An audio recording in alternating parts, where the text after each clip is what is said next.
Assalamualaikum warahmatullahi wabarakatuh. Waalaikumsalam warahmatullahi wabarakatuh. Alhamdulillahirrahmanirrahim. Syukurillah wala haula wala quwwata illa billah. Pada kesempatan kali ini kita alhamdulillah masih bisa berwajah kumpul bertatap muka bersama teman-teman siswa semua. Sebelumnya, apakah semuanya hadir?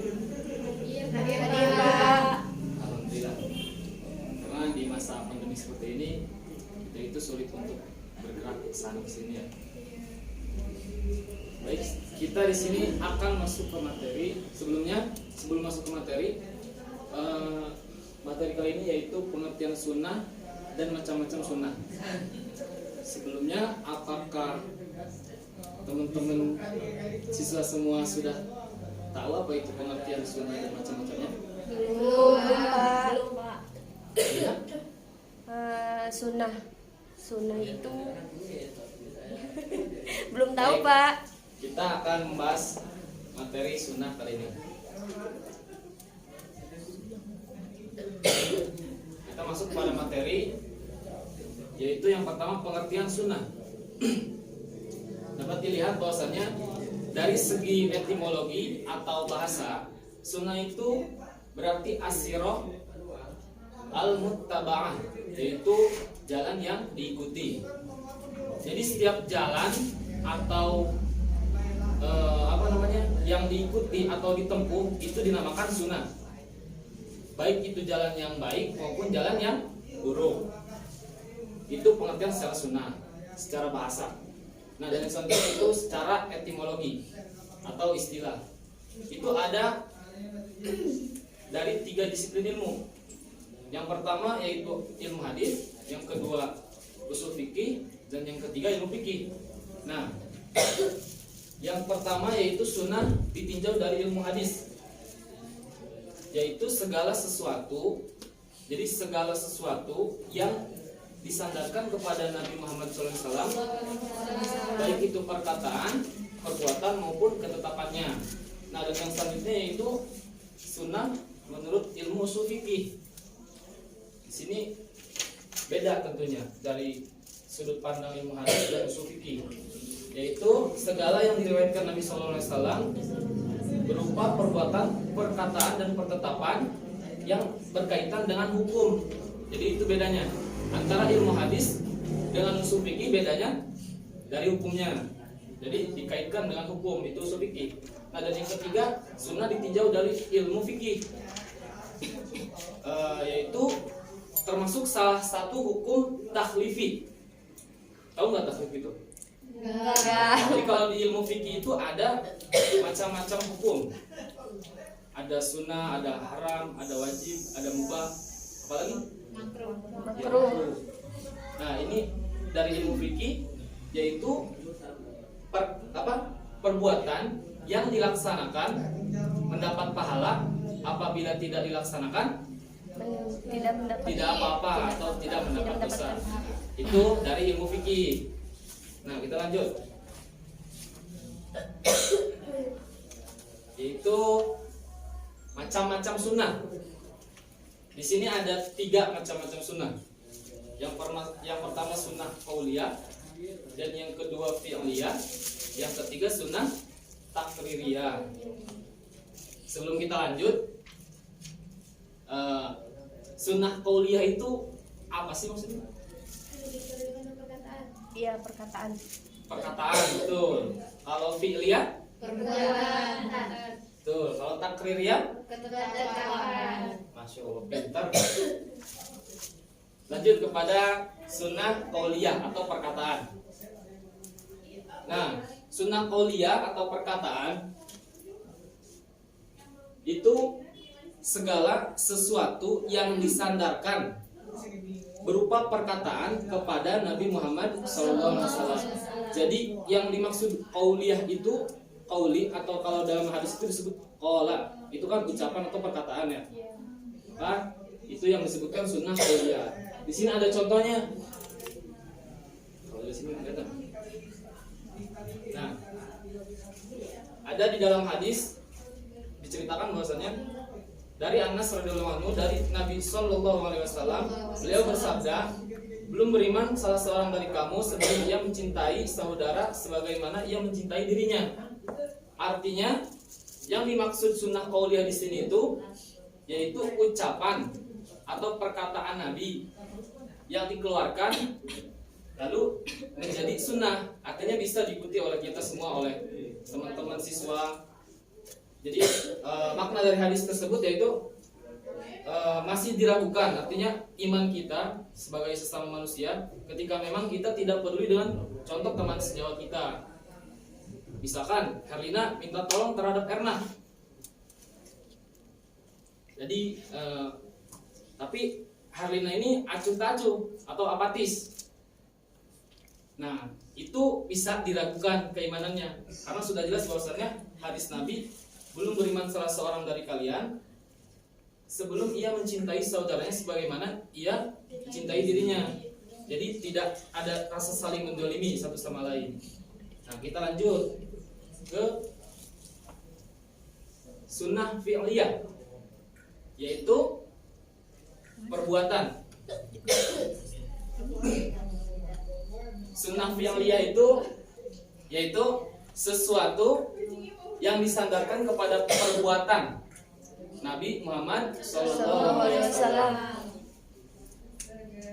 Nah, di sini ada contohnya, dapat kita lihat bahwasannya Rasulullah pada waktu itu sholat di atas tunggangannya atau di dalam kendaraan. Nah, jika beliau hendak melaksanakan sholat fardu, maka beliau turun dan menghadap kiblat. Artinya ini menjadi sebuah contoh bagi kita bahwasanya sholat di dalam kendaraan itu boleh atau sah-sah saja. Tapi ketika memang kita ingin melaksanakan sholat fardu, kita harus turun dari kendaraan dan menghadap kiblat. Itu ya teman-teman. Nah, kita lanjut ke yang ketiga, yaitu sunnah takririyah. Kita tadi sunnah qauliyah, perkataan, fi'liyah, perbuatan, dan sekarang takririyah, yaitu ketetapan atau persetujuan atau pernyataan Nabi Muhammad Sallallahu Alaihi Wasallam. Di sini ada contoh, yaitu yang berhubungan dengan hukum memakan hewan dob atau biawak. Pernah dengar kan? Ya. Nah, di situ Nabi Muhammad SAW tidak memakannya. Ketika sahabat menyediakan makanan kepada beliau, beliau tidak memakannya. Kenapa? Alasannya karena di tempat saya tidak ada yang seperti ini, makanya saya tidak memakannya. Itu. Nah, ditanyalah lagi oleh sahabatnya, apakah itu haram? Lah, katanya tidak. Tetapi beliau tidak memakannya dan hanya memperhatikannya atau memandanginya. Itu. Makanya ketetapannya saja itu bisa menjadi sunnah, artinya hukum. Bisa dipahami? Nah, sebelum kita lanjut, ada beberapa contoh lagi ketika dari sunnah takririyah. Ada pada waktu itu sahabat Nabi Muhammad SAW ketika melaksanakan sholat qobliyah maghrib. Jadi pas matahari terbenam sebelum maghrib, itu sahabat melaksanakan sholat sunnah qobliyah. Nah, dari situ Rasulullah melihat, tapi tidak melarangnya dan juga tidak menyuruhnya. Artinya itu sebuah ketetapan atau pernyataan atau persetujuan secara tidak langsung. Itu menjadi hukum bagi kita. Karena sunnah itu gini. Sunnah, tahu nggak sunnah itu apa di dalam Islam? Jika dikerjakan mendapat pahala. Gini, kita patut ketahui bahwasanya untuk semuanya nih teman-teman, sunnah itu menjadi dasar hukum kedua setelah Al-Quran. Jadi segala apa yang dikatakan atau diperbuat atau kenyataan atau persetujuan atau ketetapan itu menjadi dasar hukum bagi kita. Jadi sunnah yang dilaksanakan oleh Rasulullah kita lakukan dan kita mendapat pahala. Nah, kita sebelum lanjut, apakah ada yang ingin ditanyakan? Tidak, Pak. Kalau tidak ada yang menanyakan, nanti Bapak yang nanya. Ya, Pak. Gak ada yang nanya? Ada. Jadi Bapak ingin nanya nih, dari Ernan mungkin. Tadi terkait pembahasan mengenai sunnah qauliyah, ucapan. Coba sebutkan contoh sunnah qauliyah, ucapan. Ada nggak? Kalau nggak teman-teman yang lain? Sunnah qauliyah.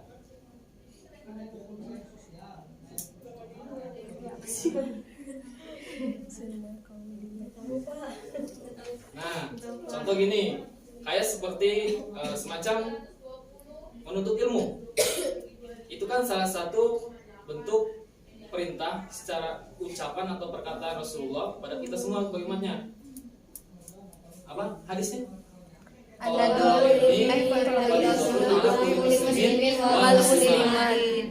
Nah, kalau tadi suruh menyebutkan, sekarang Bapak yang menyebutkan. Nanti kalian yang tebak apakah itu termasuk sunnah qauliyah, apa fi'liyah, apa takririyah.